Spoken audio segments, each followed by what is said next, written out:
So, hi guys! This is Alea Jen and welcome back to my YouTube channel. So, for today's video is last day of Chinese New Year and hindi na ako mag-e-expect na meron akong matatanggap kasi ilang beses na nila akong nakita umaga, napapansin nila ako or kaya gabi minsan, pero wala silang inaabot sa akin.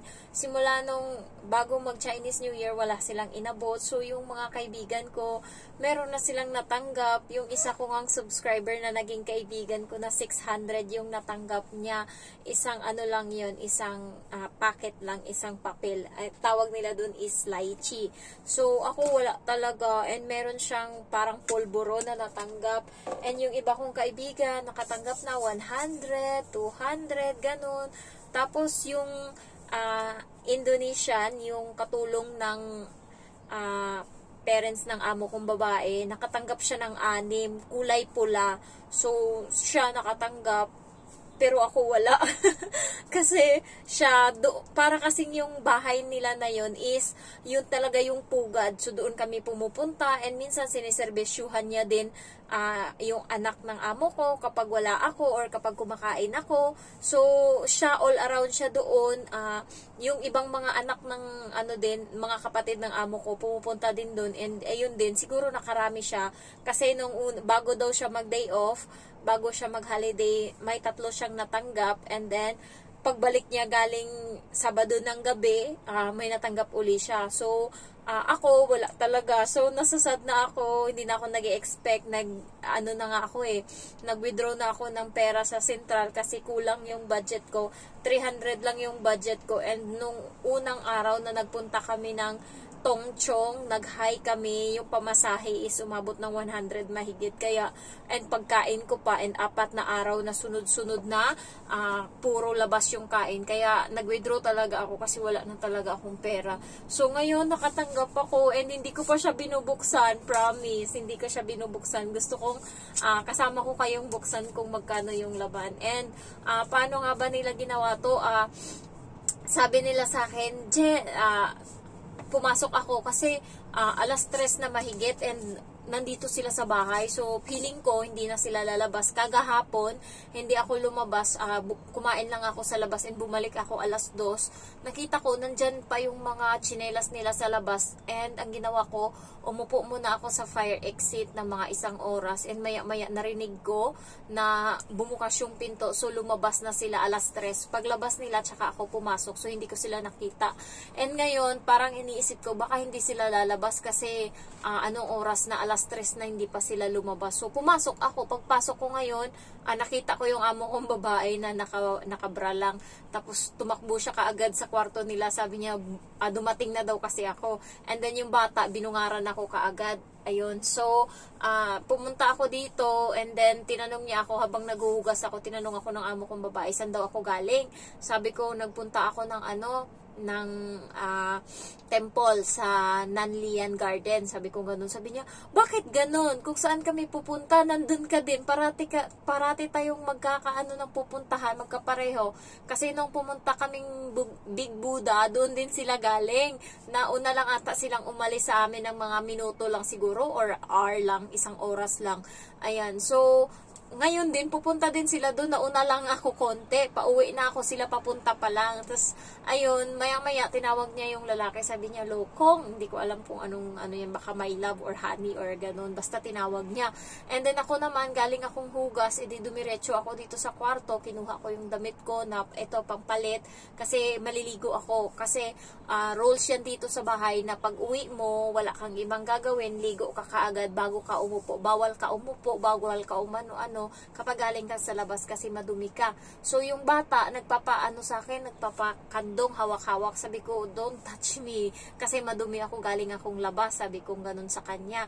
And then, maya-maya, yung lalaki is tinawag ako. Sabi niya, hello Jen, happy Chinese New Year. Sabi niya, ganun. Tapos, inabot niya to sa akin yung dalawa. And then, sabi ng amo kong babae, kasi Chinese New Year ngayon, kaya nagbibigay ng ganyan. Sabi ko, ay talaga. Sabi ko, thank you. Ngayon, sasama ko kayo, bubuksan natin to. Ayan, so, hindi ko alam kung magkano yung laman. Diyos ko, kinakabahan ako. sorry. Ayan, so, oh my gosh. kaya 100. Ayan, 100. And then, itong isa. 100 din. Nakita ko na yung pula. So, 100 din. Ayan. So, nakadalawa tayo. So, okay na din kaysa sa wala. Meron tayong 200. Ayan. So, naalala ko yung yung ganto. Kapag maliit na pula, halimbawa, maliit lang na pula, ganto lang siya kaliit. Yung laman nun is 20, 10, ganon. Kapag malaki, malapad, ayan, yung laman yan is nasa 500 or 100. Yung atin is 100. So, nakadalawang 100 tayo. And, thankful na din. And then, parang ayokong gastusin kasi yung lutong, ayan. So, thankful kasi meron tayong natanggap. Malaking bagay na din tong 200 na to. So, ayun lang guys. And, ayun, akala ko wala akong matanggap. Pero yung iba, may kaibigan ako, marami siyang natanggap. Hindi ko lang alam kung totoo yun. Pinost niya, nasa sobra 4,000. Siguro hindi, kasi konti lang naman yung ganto. Ang alam ko kasi isang ganto, dapat isang pera lang yung laman sa loob. Yung kanya, parang 4 lang yung mga pula pa nga yung lagayan and isang dilaw. Pero umabot ng 4,000 yung laman. Hindi ko lang alam, baka sahod niya na yung iba doon nagpipiling, hindi ko lang alam. Pero at least tayo thankful tayo kasi may natanggap. Yung iba nga 10 lang yung natanggap nila, at least tayo naka 200. Ayan. So akala ko nga wala na akong matatanggap kasi naman talaga common na yan sa kanya dito na wala siyang binibigay, pa New Year, ganyan-ganyan, wala siyang binibigay. So, ngayon, na-expect ko, kasi last day ngayon, in-expect ko talaga wala na akong matatanggap. Pero alam niyo kung sino yung galante? Yung mama ng amo kong lalaki. Yun talaga yung galante. Unang bungad pa lang sa akin. Maliit pa nga yun na maliit pa na kulay dilaw. Ganto kaliit. 500 yung laman. So, marami din silang pinaglalagyan doon, pero kulay pula naman, mga pinagbubuksan ng amo kong babae. Parang lalagyan kasi may meet up ata sila ngayon ng buong pamilya. So, isang bag na puro red. Akin lang yung iba dilaw. So, puro red. Alam ko na yung magkano ilalagay doon. 50.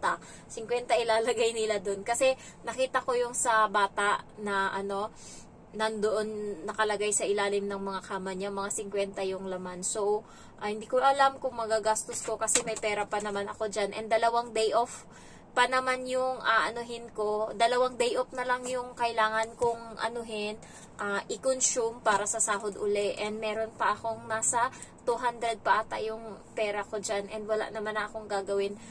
Sa pagkain lang talaga ako nagagastusan kasi katulad kanina kumain kami. Pero yung kinain namin is nagtipid kami ngayon, 30 lang. Yung tinola na may kanin, 30 lang. And then, kaso bumili ako ng sushi. And then, yun, kakainin ko ngayong gabi habang nagtumatambay ako. Alam nyo guys, ito yung kwarto, yung higaan ko sa taas. Dito ako sa baba, nakaupo lang ako dito. Nagsimula akong umupo kahapon, alas 3 or alas 4 ng hapon. Natapos ako, alas 10 na ng gabi, umuwi na yung amo ko, nandito pa din ako sa lapag nakaupo. So, alam mo yun, parang miss na miss ko talagang yung sarili ko. Minsan sinasabi ko talaga sa sarili ko, self, okay ka pa ba? Kaya pa ba? Ginaganyan ko yung sarili ko and alam nyo, kahit isang buwan ata akong mag-isa lang, wala akong kausap, basta nakaupo or lang, yung parang nasa kwarto lang ako. Gusto ko yun, yung ganun, ko talaga. Ayan, so kahapon, nalulungkot ako ngayon kasi matatapos na yung namin, yung 4 days namin na pahinga, and bukas trabaho na uli kami. So, nakakapagod, alam niyo yun. Alam nyo lang yung pakiramdam. Kaya yung mga excited dyan na pumunta dito, naku, sulitin nyo na yung mga araw na nandyan kayo nagpapahinga. Kasi pagdating dito, kahit pagod ka, kahit may sakit ka, kailangan mo talagang pumasok or kailangan mo talagang magtrabaho. Ako guys, hindi nila alam na nilalagnat ako. Kasi dito, ayaw nila nang nagkakasakit. Kasi pag imamas ka nila, papuntahin ka nila, check up ka nila kasi kala COVID. So, ganun yung nangyayari. Kaya kung pagka may lagnat ako, tinatago ko siya, umiinom ako ng gamot dyan, hindi nila alam. Nakikita na lang ng amo ko may bawas na yung mga gamot ko. So, ayun lang, magpasalamat na lang tayo sa kung ano yung natanggap natin, or ako, magpasalamat na lang ako sa natanggap ko, and at least kahit pa paano meron. So, thank you guys for watching. Bye-bye.